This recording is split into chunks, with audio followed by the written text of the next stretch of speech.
Hellboy: Sementes da Destruição é uma história da Dark Horse, escrita e desenhada por Mike Mignola com o auxílio de John Byrne no ano de 1994. Mike Mignola já era um artista reconhecido no mundo dos quadrinhos, principalmente depois de fazer clássicos como Odisseia Cósmica na DC.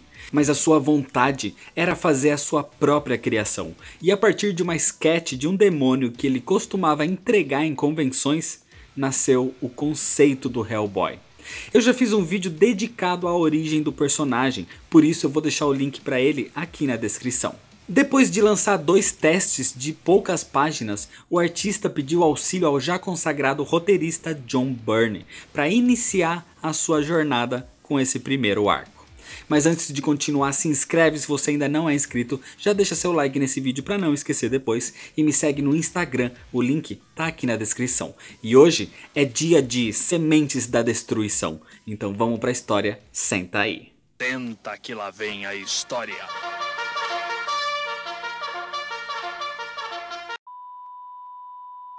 A história começa em 1944 durante a Segunda Guerra Mundial e Hitler busca meios para derrotar seus inimigos. Sua busca por vitória o leva a todos os meios possíveis e um deles é o ocultismo. Assim, os ingleses enviam 3 pessoas da Sociedade Paranormal Britânica para interceptar esses ocultistas. Alguns soldados americanos partem com eles e até mesmo um herói da época chamado Tocha da Liberdade os acompanha. Os 3 paranormais são Malcolm Frost, Lady Cynthia e Trevor Bruttenholm. Eles estão ali num tipo de igreja abandonada, onde sentiram grandes distúrbios paranormais, na tentativa de impedir que os nazistas façam os rituais para invocar seja lá o que estejam invocando, no que eles sabem que foi denominado como Projeto Ragnarok. Mas além desse local, existe um outro centro de distúrbio que fica mais ao norte, numa pequena ilha na costa escocesa, onde de fato se encontra o exército nazista, liderado por Von Krupp e seus generais. E com eles se encontra o grande ocultista russo Grigori Rasputin. E é ele quem faz o ritual invocando as forças obscuras, tendo energia das trevas correndo pelo seu corpo. Mas aparentemente nada acontece. Parece que Rasputin falhou. Só que na verdade ele sabe que desencadeou eventos que não podem mais ser desfeitos.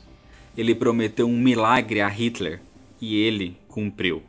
A invocação acabou sendo realizada sim, mas no segundo foco paranormal, onde um raio cai dos céus naquela igreja.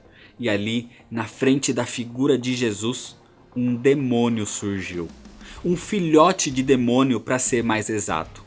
Um Hellboy. O professor Bruttenholm é quem passa a cuidar daquele jovem demônio, que por mais que seja uma criatura sobrenatural, é dócil e estava perdido pelo mundo dos humanos. E assim, 50 anos se passam, onde o Hellboy cresceu como parte do BPDP, o Bureau de Pesquisa e Defesa Paranormal, sendo o maior investigador paranormal que existe, mas sem realmente saber quem ele é, de onde veio ou por que está ali. Na atualidade, no Brooklyn, Bruttenholm já é um homem idoso e sempre foi uma figura paterna para o Hellboy. Mas faz 10 meses que ele foi numa expedição no Ártico e agora parece outra pessoa. Abatido, já não tem memória dos acontecimentos recentes. Pouco recorda da expedição ao lado de 3 rapazes da família Cavendish e do explorador Sven Olafsson. Das montanhas geladas, ele lembra de encontrar um templo que 9 gerações dos Cavendish procuravam. Só que ao entrar, viram um tipo de gigantesca criatura de pedra e na sua frente a estátua de um homem sentado. Uma estátua que parecia viva. E daí ele já não lembra de mais nada. Ele sabe que houveram gritos, mas a partir daí só retomou a consciência de volta no seu quarto, onde chamou pelo Hellboy. Mas nesse instante, com o Hellboy no escritório, enquanto seu pai lhe contava o ocorrido, começa uma infestação de sapos. O Bruttenholm sabe que aquilo tá errado e corre para fora, tentando fugir de algo, mas logo é jogado para dentro de novo, cheio de marcas pelo corpo e já sem vida. Trevor Bruttenholm, a figura paterna do Hellboy, tinha sido assassinado. Imediatamente o Hellboy corre dali atrás da criatura que poderia ter feito isso.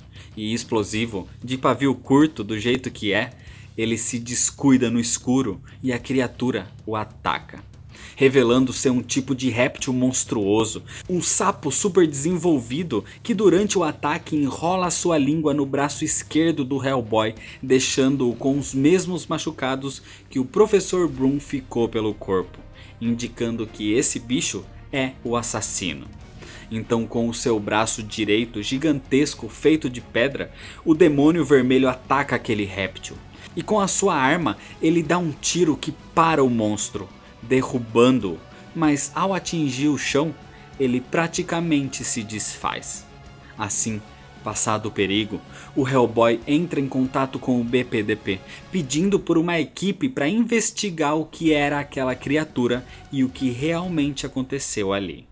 Seguindo então a história que seu pai lhe contou sobre a expedição com os irmãos Cavendish, Hellboy vai com seus companheiros Abraham Sapien e Elizabeth Sherman até a mansão Cavendish. A mansão foi construída há 150 anos e fica localizada acima de um lago, mas com o tempo e o desgaste, ela vem afundando aos poucos, deixando o porão já coberto por águas.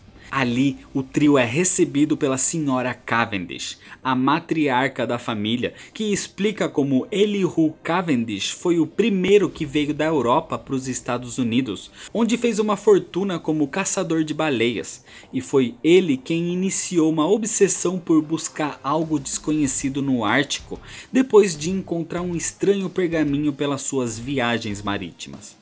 E assim, a sua família seguiu seus passos e desaparecendo durante as expedições. Da mesma forma que aconteceu dessa última vez com os 3 filhos da senhora, os últimos homens da família. Sem mais conhecimento sobre o ocorrido no Ártico, a Sra. Cavendish oferece que os 3 investigadores passem a noite na sua mansão antes de partir. Mas claro que Hellboy e seus companheiros sabiam que algo estava muito errado ali. E isso é reforçado quando vemos nas sombras um homem dizendo à senhora que a sua promessa seria mantida. E ele lhe devolverá seus filhos quando seu plano terminar. Ao se separarem em seus quartos, levados pelo mordomo da mansão, entendemos melhor quem são os companheiros do Hellboy.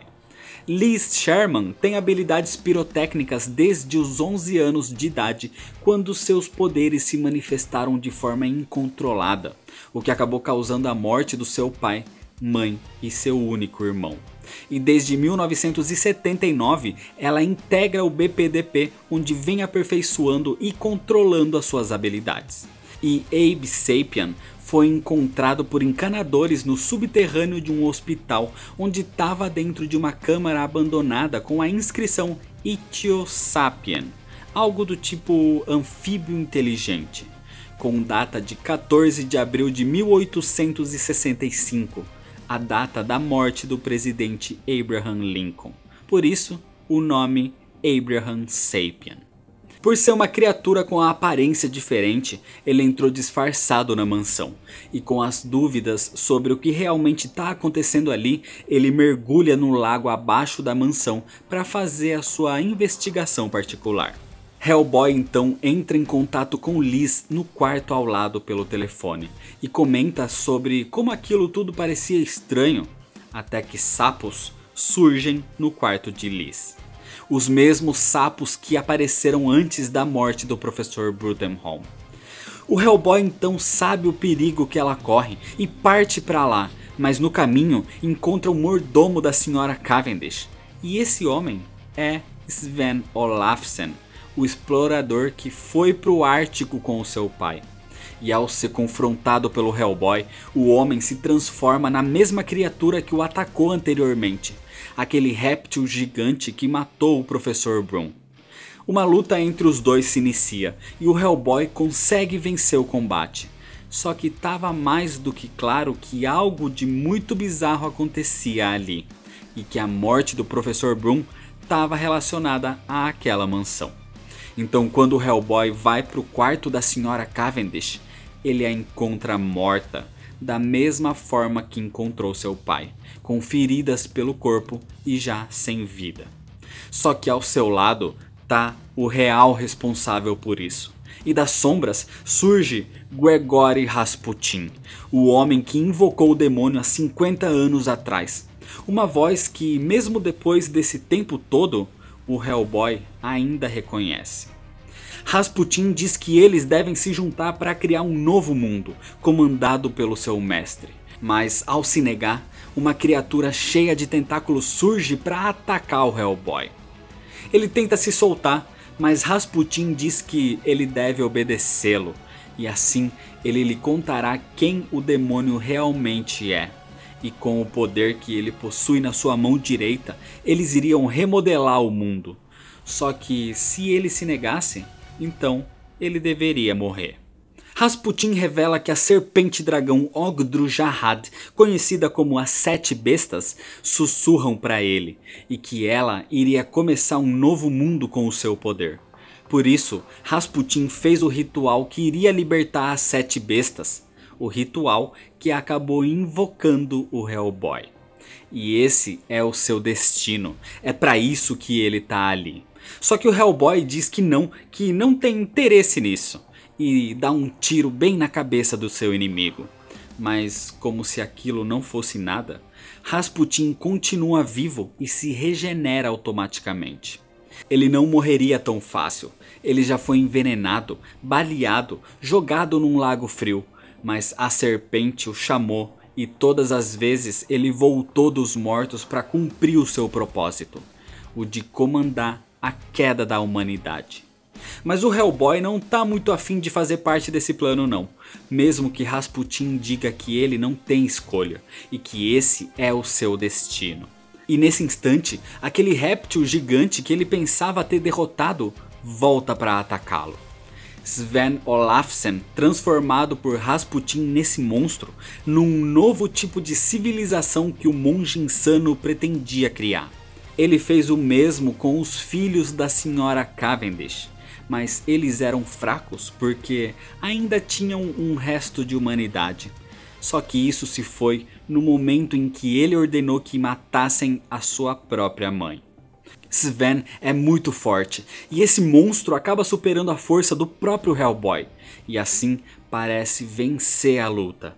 Então o demônio se questiona quem realmente é Gregory Rasputin. E então o monge louco lhe conta.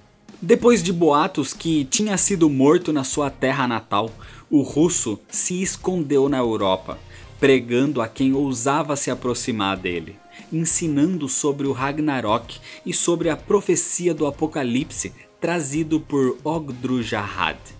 Até que foi contatado pelos alemães, onde os nazistas reuniram ocultistas e seres bizarros para encontrar meios de criar armas de destruição em massa para Hitler. Rasputin trabalhava mais próximo a três deles: Leopold Kurtz, Ilsa Halpstein e Karl Rupert Kronen. E criando a máquina do Ragnarok, ele invocou a chave que libertaria a grande serpente. E assim o Hellboy apareceu. Mas antes que ele pudesse ir atrás do demônio, a Segunda Guerra mudou e a Alemanha foi derrotada. Assim, ouvindo a grande serpente, ele partiu ao Ártico, onde encontrou aquela estátua gigantesca deixada por Ogdru-Jahad. Aquilo era um tipo de deus fossilizado chamado Sadhu-Hem, uma parte da essência da serpente dragão. E Rasputin, sentado ao pé da estátua, entrou em transe enquanto a sua essência partiu em busca das Sete Bestas. Até que muitos anos se passaram e um toque o despertou. O toque de Trevor Bruttenholm e da sua expedição no Ártico. Seu toque lhe deu acesso às suas memórias e assim o monge soube a localização do Hellboy. E usando os outros viajantes já transformados em criaturas, ele ordenou que carregassem Sadhu-Hem até os Estados Unidos, mais precisamente até a mansão Cavendish. E por isso ele estava ali agora, atrás do próprio Hellboy, a chave para destruir o mundo. Das águas então surge aquela estátua, aquele monstro agora vivo, e Rasputin revela também que tem Liz hipnotizada ao seu comando. Então, usando seu poder de fogo, combinando com aquela grande criatura, ele conduz a energia para despertar as 7 bestas. Hellboy está tentando superar aquele monstro que já foi Sven Olafsen um dia. E reunindo forças, ele tira uma granada do seu arsenal e a joga para dentro da boca da criatura, que explode em 1000 pedaços. O Hellboy sobreviveu, mas a ameaça que Rasputin invocava era muito maior. Algo tão grandioso que destruiria o planeta e todas as dimensões conhecidas. Tanto que outros seres alienígenas sentem a gigante maldade se aproximando. E a única coisa que poderia parar as 7 bestas é o poder que as criou. Enquanto tudo isso acontecia, Abe Sapien investigava o porão da mansão. E ali encontrou cavernas subterrâneas onde guardavam o corpo do patriarca, o primeiro da família, Elihu Cavendish, que estava segurando uma lança. E nesse momento, durante o ritual de Rasputin para invocar a grande serpente de sua prisão, Abe surge e manda aquela lança no meio do peito do monge. Mas olhando nas sombras atrás de Abe, vemos que ele estava num tipo de transe, sendo incorporado pelo espírito de um vingativo Elihu Cavendish. E dali ele ordena que Liz desperte.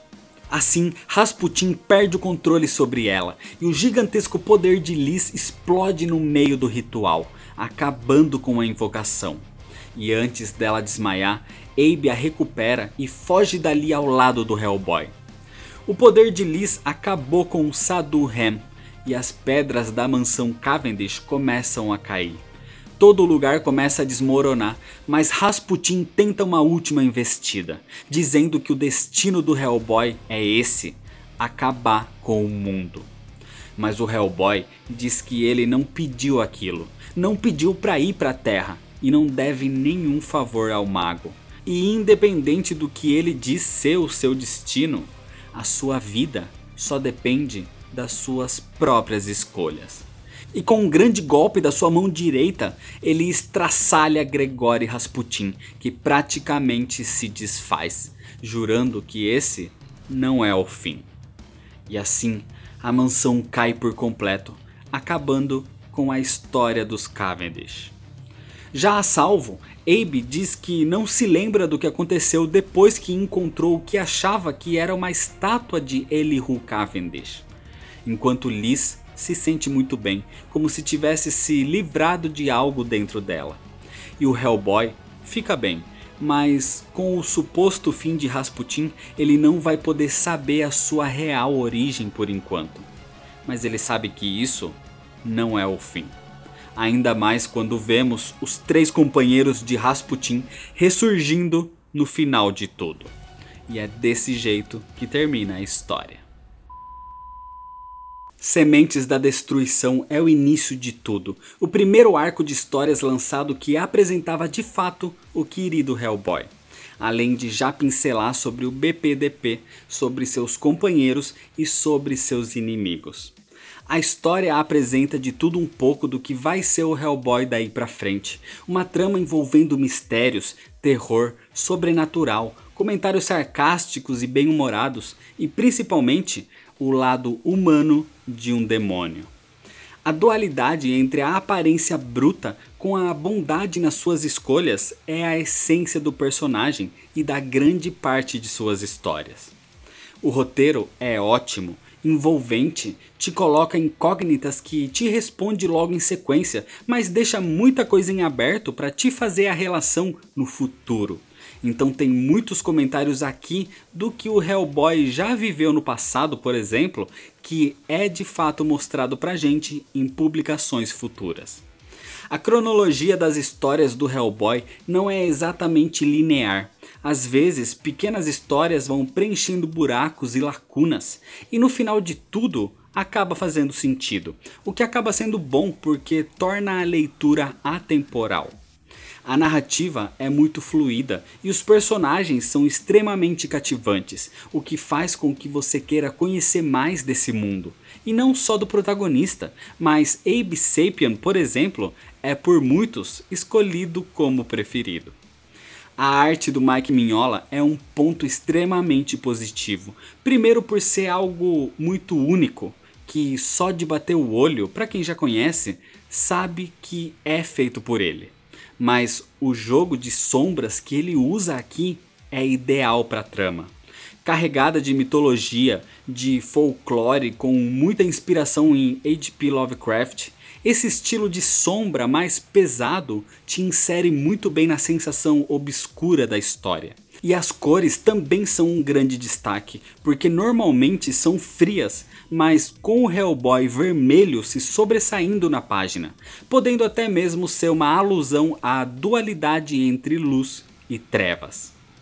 A história de Sementes da Destruição tem o auxílio do roteirista John Byrne, mas como dito por ele próprio em entrevistas, a atuação do Mike Mignola no roteiro era tanta que John Byrne serviu só como um guia na verdade.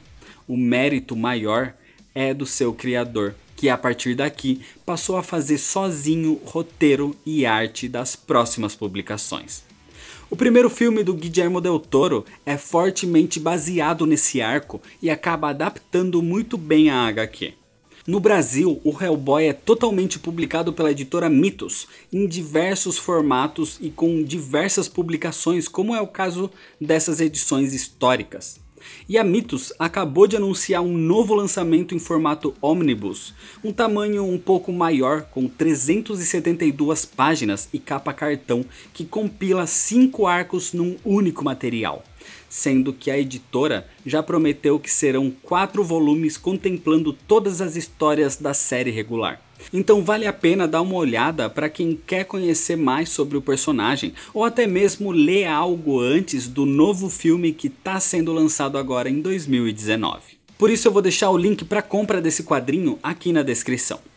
Na contramão das HQs dos anos 90, Sementes da Destruição surgiu como uma pepita de ouro, com uma história ótima e envolvente, com personagens extremamente carismáticos e com uma arte totalmente estilizada, focada nas sombras e na narrativa, e não nos corpos apresentados normalmente nessa época. É o início de um personagem que se consagrou rapidamente, ganhou muito destaque, e mesmo sendo um demônio, não importa de onde ele veio, o que importa é o caminho que ele escolheu seguir. Então é isso, se você ainda não é inscrito, se inscreve no canal, deixa seu like se você gostou, me segue lá nas redes sociais para ficar por dentro das novidades, compartilha esse vídeo com seus amigos, muito obrigado, valeu e até mais.